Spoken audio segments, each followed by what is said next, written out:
natin sa Concert for the Cause ng Pinoy Dream Academy Season 2.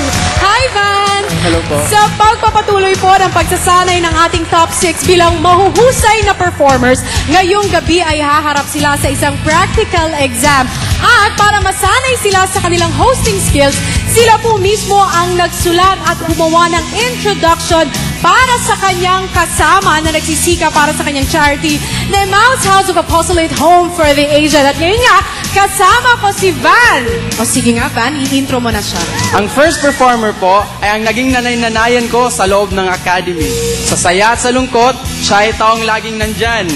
Mga kapamilya, let's all welcome Scholar Lizelle!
Salamat for that performance.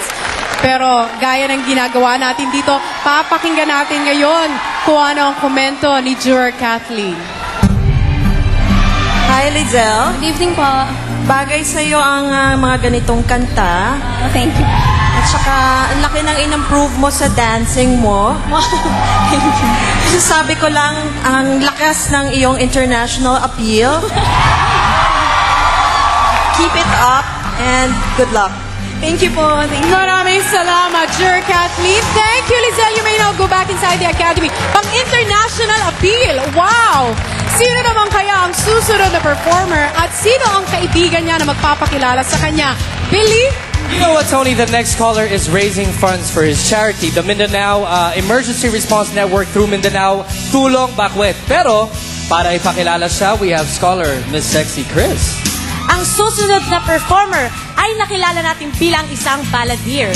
Pero ngayong gabi, makikita natin ang different side of Scholar Miguel.